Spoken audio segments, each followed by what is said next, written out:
ಗೊತ್ತಿಲ್ಲ ನನಗೆ. ಹೆಂಗೆ ನೀವು ಎಲ್ಲರೂ ಹೆಂಗಾರ ಹೇಳ್ರು, ನೀವು ಊಹೆ ಮಾಡಿ ಹೇಳಿದ್ರೆ ಹೆಂಗೆ ಗೊತ್ತಾಗುತ್ತೆ ನನಗೆ? ಯಾರು ತುಳಿತಾರೆ ಯಾರು ಬಿಡ್ತಾರೆ ಹೆಂಗೆ ನನಗಾರ ಏನು ಗೊತ್ತಾಗುತ್ತೆ? ಶ್ರೀರಾಮುಲು ಅವರ ಒಂದು ಕಾಲದ ದೋಸ್ತಿ ಜನಾರ್ದನ್ ರೆಡ್ಡಿ ಅವರೇ ಹೇಳಿರೋದು ಸರ್.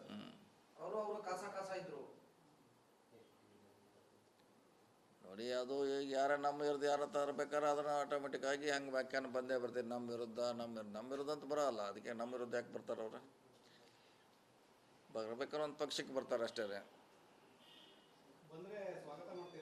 ಹೇಳೋಲ್ಲ ಈಗಾಗಲೇ ಸ್ವಾಗತ. ಯಾರೇ ನಮ್ಮ ಪಕ್ಷದ ಐಡಿಯಾಲಜಿ ಒಪ್ಪಿ ಬಂದರೆ ಎಲ್ಲರಿಗೂ ಸ್ವಾಗತ ಅಂತ ಹೇಳಿದ್ವಿ. ಹಿಂದೂ ಹೇಳಿದ್ದೀವಿ ಸುಮಾರು ವರ್ಷಗಳ ಹಿಂದೆ, ಈಗೂ ಹೇಳ್ತೀವಿ. ಯಾರೇ ಬಂದರೂ ಸ್ವಾಗತ ಅಂತ ಹೇಳಿದ್ವಿ. ಬಂದರೆ ನಾವ್ಯಾಕೆ ಬಿಡ್ಬೇಕ್ರಿ?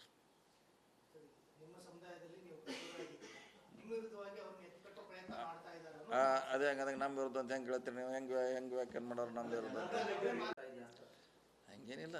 ಟಾರ್ಗೆಟ್ ಅಂತ ನಾವೊಂದು ಊಹಿಸ್ರೆ ಹಂಗೆ ಆಗ್ತೈತಿ. ನಾವು ಹೆಂಗೆ ನೋಡ್ತೀವಿ ಹಂಗೆ ಅದು ಹಂಗೆ ಅನ್ನಿಸ್ತೈತಿ. ಅದು ನಾವು ಹೆಂಗೆ ನೋಡ್ತೀವಿ ಅದ್ರ ಮ್ಯಾಗ ಇರ್ತೈತೆ. ಅದು ಪಾಸಿಟಿವ್ ಆದರೆ ಪಾಸಿಟಿವ್ ಇರ್ತೈತೆ, ನೆಗೆಟಿವ್ ಆದರೆ ನೆಗೆಟಿವ್ ನೋಡುತ್ತೆ. ನಾವು ಜಾಸ್ತಿ ನೋಡಿದೆ ಯಾವಾಗಲೂ ಪಾಸಿಟಿವ್, ನೆಗೆಟಿವ್ ಆಗಿ ನೋಡಿದ್ರು ನಾವು. ನಮಗೇನು ಅನಿಸೋಲ್ಲ. ನಮ್ದು ಇರೋದು ಬೆಳಗಾವಿ ಜಿಲ್ಲೆ. ಬಳ್ಳಾರಿಗೂ ಬೆಳಗಾವಿ ಭಾಳ ದೂರ ಇದೆ. ಅವ್ರ ರಾಜಕಾರಣಿ ಬಳ್ಳಾರಿ, ನಮ್ದು ಇರೋದು ಬೆಳಗಾವಿ. ಮತ್ತು ನೀವು ನಮ್ಮ ವಿರುದ್ಧ ಅವ್ರನ್ನ ಹೆಂಗೆ ವ್ಯಾಖ್ಯಾನ ಮಾಡ್ತೀರಾ? ಸೀಮಿತ ಆಗಿಲ್ಲ. ಆದರೂ ಬೇಸ್ ಇರೋದಲ್ಲ, ಬೇಸ್ ನಮ್ಮದು ಅಲ್ಲಿ. ಅಲ್ಲ, ರಾಜಕಾರಣಿ ಪ್ರಾರಂಭ ಆಗೋದು ಜಿಲ್ಲೆ ಅಂದ. ಅವ್ರ ಜಿಲ್ಲೆ ಬೇರೆ, ನನ್ನ ಜಿಲ್ಲೆ ಬೇರೆ. ಸೊ ಈಗ ಅವ್ರು ಬರೋಲ್ಲ ಅಂತ ಹೇಳಿದ್ಮೇಲೆ ಅದ್ರ ಬಗ್ಗೆ ಯಾಕೆ ಚರ್ಚೆ ಅಂತ ಈಗ ಅವರೇ ಹೇಳಿದ್ದಾರೆ. ನಾವು ಬರೋಲ್ಲ, ನಾವು ಕಂಫರ್ಟ್ BJPಯಲ್ಲಿ ಕಂಫರ್ಟ್ ಇದೆಯಾ ಅಂತ. ಮತ್ತೆ ಯಾಕೆ ಸುಳ್ಳು ಅದು ಗಾಳಿಯಲ್ಲಿರೇ?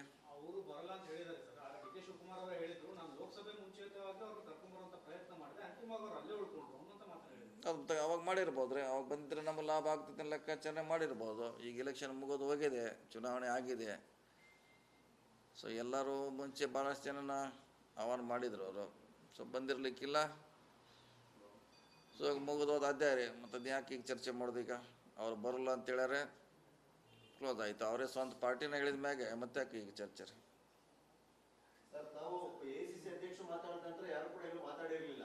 ಆದ್ರೆ ಜಮೀರ್ ಅಹಮದ್ ಖಾನ್ ಅವರು ನಿನ್ನೆ ಹೇಳ್ತಾ ಇದ್ದಾರೆ ಸರ್, ಮತ್ತೆ 5 ವರ್ಷಗಳ ಕಾಲ ಸಿದ್ದರಾಮಯ್ಯ ಮುಖ್ಯಮಂತ್ರಿಯಾಗಿ ಇರ್ತಾರೆ. ಈಗ ನಾವೇನು ಮಾಡಿದ್ರೆ ಅದಕ್ಕೆ? ಅವ್ರ ಉತ್ತರಕ್ಕೆ ನಾ ಏನು ಮಾಡಲಿ? ಈಗ ಅವ್ರು ಹೇಳಿದಕ್ಕೆ ನಾ ಏನು ಹೇಳಕ್ಕೆ ಪಾರ್ಟಿನೂ ಅಲ್ಲಲ್ಲ. ಈಗ ನಾ ಹೈಕಮಾಂಡು ಅಲ್ಲ ಅವ್ರು ಕೇಳಲಿಕ್ಕೆ.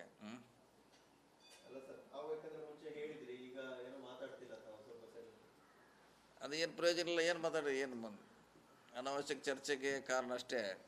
ಅದೇನು ರಿಸಲ್ಟ್ ಬರೋಲ್ಲ, ಏನೂ ಇಲ್ಲ. ಮುಗಿದೋದು ಅಧ್ಯಾಯ ಅದು. ಇಲ್ಲ, ಅದರ ಹೈಕಮಾಂಡ್ ವೀಕ್ ಇಲ್ಲ, ಯಾರು ವೀಕ್ ಇಲ್ಲ. ಎಲ್ಲರೂ ಅವ್ರವ್ರ ಸ್ಥಾನದಲ್ಲಿ ಇದ್ದಾರೆ.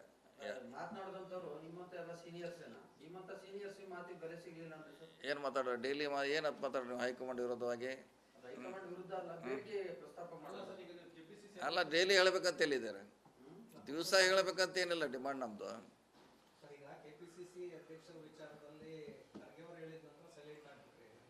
ಯಾರು?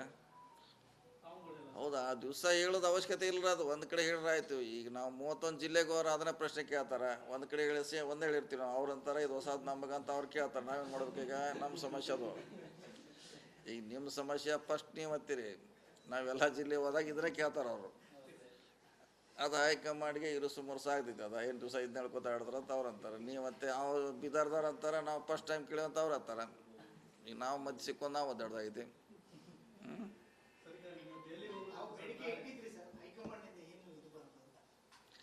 ಯಾವ ಬೇಡಿಕೆನೂ ಇಲ್ಲ, ಏನೂ ಇಲ್ಲ. ಗಾಳಿಯಲ್ಲಿ ಸುತ್ತಾಗ್ತೈತೆ ಅಷ್ಟೇ ಇದು.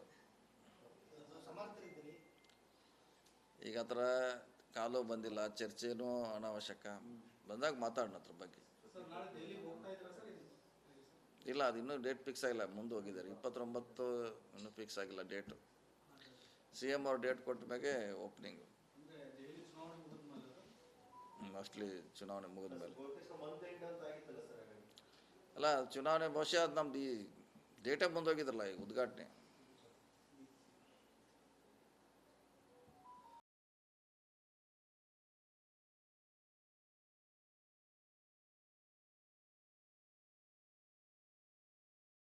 ಬರೀ ಕಟ್ಟಡ ಮಾತ್ರ, ಬೇರೆ ಏನೂ ಇಲ್ಲ.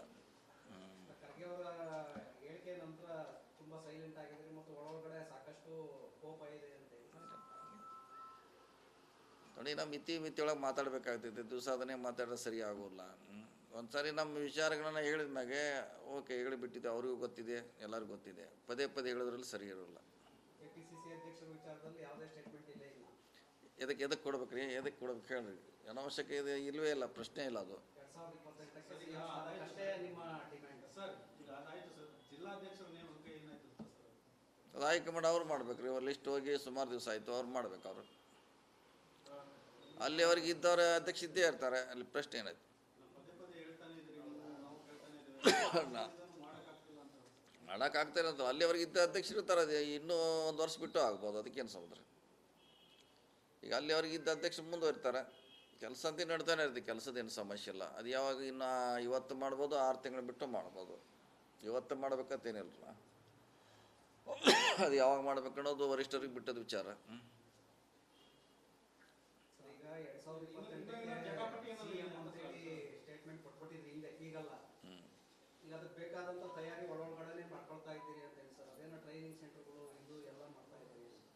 ಹಳೇದು ನಮ್ದು ಈ ಟ್ರೈನಿಂಗ್ ಕೊಡೋದು ಟ್ರೈನಿಂಗ್ ಸೆಂಟರ್ ಇದೇನು ಹೊಸದಲ್ಲ, ಹಳೇದು ಅದು ನಮ್ದು. ಇವತ್ತೇನೆಲ್ಲ ಮುಂಚೆಯಿಂದ ಇದೆ, ಮುಂಚೆಯಿಂದ ಮಾಡ್ತೀವಿ, ಹೊಸದೇನಲ್ಲ. ಬೇಸ್ ಗಟ್ಟಿ ಮಾಡ್ಕೊಳ್ತಾ ಇದ್ದಾರೆ ವಿದ್ಯಾರ್ಥಿಗಳು. ಇಲ್ಲ, ಅದು ಮುಂಚೆಯಿಂದ ನಮ್ಗೆ ಹತ್ರ ಭಾಳ ಆಸಕ್ತಿ ಇದೆ.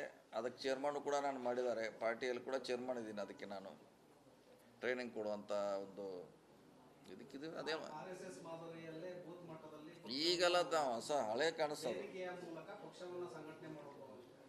ಇವತ್ತಿಂದಲ್ಲ ಅದು ಹಳೇದು ನಾವು ಟ್ರೈನಿಂಗ್ ಕೊಡೋದು, ಟ್ರೈನಿಂಗ್ ತೊಗೊಳ್ಳೋದು, ಅದು ಹಳೆ ವಿಚಾರ. ಅದು ಎಲ್ಲದಕ್ಕೂ ಅದು ಬೆಳಗಾವಿಗೆಲ್ಲದಕ್ಕೂ ಅದು ಹೆಲ್ಪ್ ಆಯ್ತು ಅನ್ಸುತ್ತೆ. ಹೆಲ್ಪ್ ಆಗಿದ್ರೆ ಎಲ್ಲ ಜಾತಿಗಳನ್ನು ಒಗ್ಗೂಡಿಸಿಯಿಂದ ಗೆಲ್ಲಲಿಕ್ಕೆ ಅನುಕೂಲ ಆಯ್ತಲ್ಲ, ಸಿಗ್ಗಾವಿಲ್ಲ. ಶಾಸಕರ ದುಬೈ ಪ್ರವಾಸ ಯಾವಾಗ? ನಮ್ಗೆ ಗೊತ್ತಿಲ್ಲ, ನಾವು ಹೇಳಿಲ್ಲ ಅದು, ನಾವು ಇಲ್ಲಿ ಬರ್ತಿಲ್ಲ ಅದು. ನೀವು ಈಗ ಯಾರ್ಯಾರೋ ಬರ್ತಾ ಇದ್ರು ಸರ್, ನೀವು ಭೇಟಿ ಆ ಥರದ ಒಂದು ಏನಾದ್ರು ಇತ್ತಾ ಸರ್, ಅದು ಹೋಗ್ಬೇಕು ಅನ್ನೋದು ಸರ್? ನೀವು ಹಿಂದೆ ಕೂಡ ಒಂದಷ್ಟು ಪ್ರಯತ್ನಗಳು ಇತ್ತು ಸರ್. ಇಲ್ಲ, ಯಾವುದೂ ಹೋಗ್ಬೇಕಿಲ್ಲ, ಸುತ್ತಿಸ್ಬೇಕು ಅನ್ನೋದು. ಯಾವುದೇ ಅಂಥ ವಿಚಾರಗಳು ಕೂಡ ಇಲ್ಲ. ಎಲ್ಲ ಶಾಸಕರು ಏನೋ ಬೇಡಿಕೆ ಇಟ್ಟಿದ್ದು ಹೆಂಗ್ ಸಮಾಧಾನ ಮಾಡಿದ್ರಿ? ಇಲ್ಲ, ಯಾರು ಇಟ್ಟಿಲ್ಲ ಬೇಡಿಕೆ, ಯಾರು ಇಟ್ಟಾರ? ಯಾರೂ ಇಟ್ಟಿಲ್ಲ. ಎಲ್ಲ ಟೂರ್ ಕರ್ಕೊಂಡು ಹೋಗ್ರಿ ಅಂತ ಹೇಳಿದ್ರಂತೆ. ಏನು ಅವ್ರು ಹೋಗ್ತಾರೆ, ಹೋಗ್ಲಿಕ್ಕೆ ಅವ್ರು ಸ್ವತಂತ್ರ ಇದ್ದಾರೆ, ಹೋಗ್ತಾರೆ. ನಾವೇ ಕರ್ಕೊಂಡು ಹೋಗ್ಬೇಕಂತ ಇಲ್ಲಿದ್ದಾರೆ. ಅವರು ಸಾಕಷ್ಟು ಸರಿ ಈಗಾಗಲೇ ಹೋಗಿ ಬಂದಿದ್ದಾರೆ, ಭಾಳಷ್ಟು ಜನ ವಿದೇಶಕ್ಕೆ. ಅವ್ರು ಹೋಗ್ತಾನೆ ಇರ್ತಾರೆ. ಹಾಗೆ ಹೊಸದೇನಲ್ಲ. ಒಂದು ಭೇಟಿ ಮಾಡ್ತಾ ಇದ್ದಾರೆ ಸರ್ ನೀವು, ಅದಕ್ಕೆ ಇದಕ್ಕೆ ಪ್ರವಾಸ ಬಗ್ಗೆ ಯಾರು ಕೇಳಿಲ್ಲ. ಮತ್ತು ಅವ್ರು ಹೋಗ್ಲಿಕ್ಕೆ ಏನು ಸ್ವತಂತ್ರ ಇದ್ದಾರೆ, ಅವ್ರು ಹೋಗ್ತಾರೆ. ಅವರು ಎಷ್ಟು ಜನ ಹೋಗ್ತಾರೆ? ಪ್ಲೀಸ್ ಅದೆಲ್ಲ ಸುಮ್ಮನೆ ನೋಡಿ, ಮತ್ತೆ ನೀವು ಅದಕ್ಕೆ ಕನ್ಫ್ಯೂಸ್ ಮಾಡಬೇಡಿ. ಒಂದೇ ನಮಗೂ ಇತಿಮಿತಿ ಇದೆ, ಹೇಳಲಿಕ್ಕೆ ಕೇಳಲಿಕ್ಕೆ ನಮಗೂ ಒಂದು ಸ್ಥಾನಮಾನ ಇದೆ. ಪದೇ ಪದೇ ನೀವು ಅದು ಸುತ್ತಾಕಿ ಅಲ್ಲಿ ಮತ್ತೆ ಅದನ್ನು ನಾಳೆ ಅದನ್ನು ಮತ್ತೆ ವಿದೇಶಕ್ಕೆ ಹೋಗ್ತಾರೆ ಬರೆದ್ರೆ ಅನಾವಶ್ಯಕ ಸುಮ್ಮನೆ ಗೊಂದಲ. ನಾ ಹೇಳಿದ್ದೀನಿ, ಅವ್ರು ಸ್ವತಂತ್ರ ಇದ್ದಾರೆ, ಹೋಗಲಿಕ್ಕೆ ಹೋಗ್ತಾರೆ.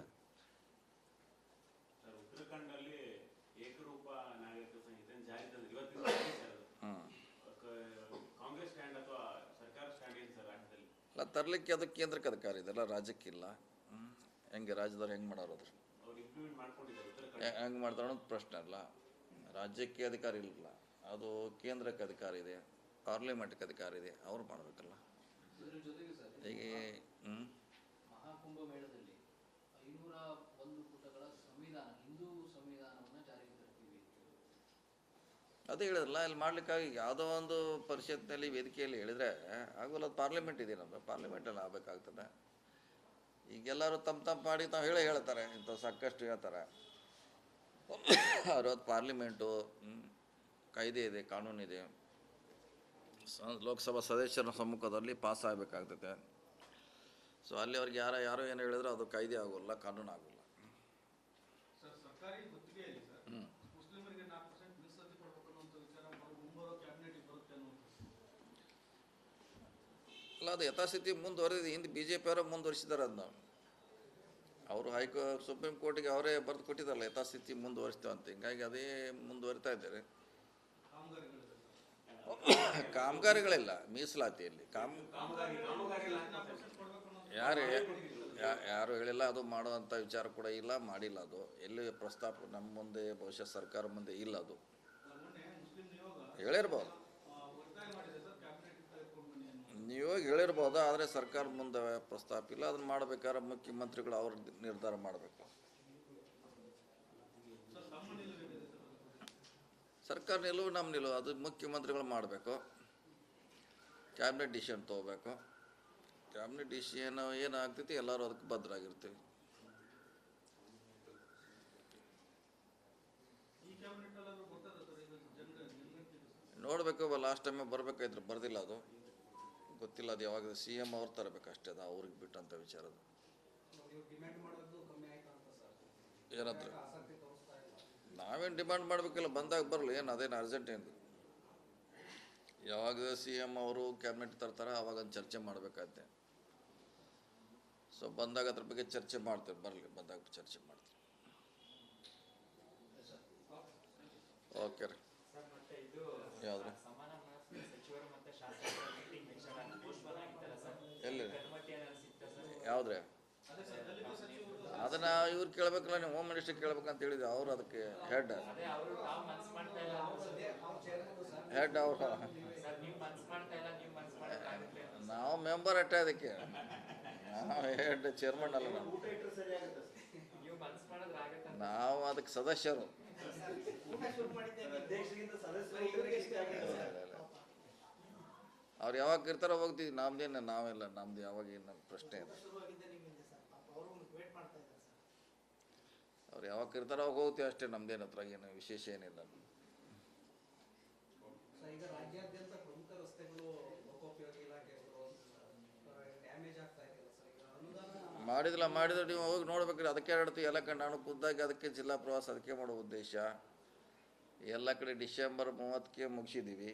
ಮೇಜರ್ ರೋಡ್ಸ್ ಏನಿದೆ SH MDR ಅವನ್ನೆಲ್ಲ ಒಳ್ಳೆಯ ಕಂಡೀಷನ್ಗೆ ತಂದಿದ್ದೀವಿ. ಸೊ ಹೊಸ ರಸ್ತೆ ಕೂಡ ಈಗ ಮಾಡ್ತಾಯಿದ್ದೀವಿ. ಅನುದಾನದ ಸಮಸ್ಯೆ ಏನಿಲ್ಲ ಸರ್? ಅನುದಾನ ಸಮಸ್ಯೆ ಏನಿಲ್ಲ. ಹಿಂದೆ ಬೊಮ್ಮಾಯಿ ಸರ್ಕಾರದಾಗ ಏನು ಅನುದಾನ ಇತ್ತು ಅದಕ್ಕಿಂತ ಜಾಸ್ತಿ ನಾವು ಕೊಟ್ಟಿದ್ದಾರೆ ಈ ಸಾರಿ. ಬೊಮ್ಮಾಯಿ ಸರ್ಕಾರದಾಗ ಏನಿದ್ರೆ ಅದಕ್ಕಿಂತ ಈ ಸಾರಿ ನಮ್ಮ ಇಲಾಖೆ ಜಾಸ್ತಿ ತೊಗೊಂಡಿದ್ವಿ. ಕಾಂಟ್ರಾಕ್ಟರ್ಗಳದ್ದು ಏನು ಸಮಸ್ಯೆ ಏನಿಲ್ಲ ಸರ್? ಬಿಲ್ ಎಲ್ಲ ಕ್ಲಿಯರ್ ಆಯ್ತಾ? ಸಮಸ್ಯೆ ಇದೆ ಅಲ್ಲ, ಹಿಂದೆ BJP ಅವರು ಮಾಡಿಟ್ಟು ಸಮಸ್ಯೆ ಇದೆ. ಇಲಾಖೆ ಸಮಸ್ಯೆ ಇದೆ ಅಲ್ಲ, ಹಿಂದೆ BJP ಅವರು ಎದ್ದೋ ಮಾಡಿಟ್ಟಿದ್ದ ಸಮಸ್ಯೆ ಇದೆ. ಅದನ್ನು ಬಗೆಹರಿಸಲಿಕ್ಕೆ ನಾವೆಲ್ಲ ಸಂಘರ್ಷ ಹರಸಾಹಸ ಮಾಡ್ತಾಯಿದ್ದೀವಿ. ಪರಿಸ್ಥಿತಿ ಯಾವ ಸಮಸ್ಯೆ ಹೇಗೆ ಸರ್ ಈಡೇರೋದು? ಸರಿ, ಟೈಮ್ ತೊಳ್ತೈತೆ. ಸರಿ, ಮಾಡೋಂಥ ಜವಾಬ್ದಾರಿ ಸರ್ಕಾರ ಮೇಲೆ ಇದೆ, ಮಾಡಲೇಬೇಕು. ಆದರೆ ಟೈಮ್ ತೊಳ್ತೈತೆ. ಒಂದೇ ತಕ್ಷಣ ಈಗ ಅವ್ರದ್ದು ಹಿಂದಿನವರೆಲ್ಲ BJP ಅವ್ರದ್ದು ಬಿಲ್ ಕೊಡಲಿಕ್ಕೆ ಅಸಾಧ್ಯ. ಆದರೆ ಹಂತ ಹಂತವಾಗಿ ಕೊಡ್ತಾಯಿದ್ದೀವಿ. ಪತ್ರ ಬರ್ತಿದ್ರು ಸರ್ ಸಚಿವರಿಗೆಲ್ಲ, ಕಾಂಟ್ರಾಕ್ಟರ್ ಅಸೋಸಿಯೇಷನ್ನಿಂದ ಪತ್ರ ಎಲ್ಲ ಬರ್ತಿದೆ ಸರ್ 7 ಜನ ಸಚಿವರಿಗೆ, ತಮ್ಮನ್ನು ಒಳಗೊಂಡಂತೆ. CM ಗಮನಕ್ಕೆ ತರ್ತೀವಿ, ಬೇಗ 7 ದಿನದ ಗಡುವು ಕೂಡ ನೀಡಿದ್ರು ಸರ್. 7 ದಿನದೊಳಗೆ ಬಗೆಹರಿಸಿ. ನಮ್ಮ ಇಲಾಖೆ ಮೀಟಿಂಗ್ ಮಾಡಿದ್ದೀವಿ. ಅವರೇ ಒಂದು ನೋಟು ಕೂಡ ಕೊಟ್ಟಿದ್ದಾರೆ. PWD ಇಲಾಖೆಯವರ ಮಾಡಿ ನಮ್ಮ ಸಮಸ್ಯೆ ಪರಿಹಾರ ಮಾಡಿದಾರಂತ. ನಮ್ಮ ಇಲಾಖೆ ಮೀಟಿಂಗ್ ಮಾಡಿದ್ದೀವಿ, ಅವ್ರ ಜೊತೆ ಚರ್ಚೆ ಮಾಡಿದ್ದೀವಿ. ಅವ್ರ ಸಮಸ್ಯೆಗಳಿಗೆ ಸ್ಪಂದನೆ ಮಾಡೋದು ಅಂತ ಹೇಳಿದರು. ಅವ್ರು ಏನೇನು ಕೇಳಿ ಡಿಮಾಂಡ್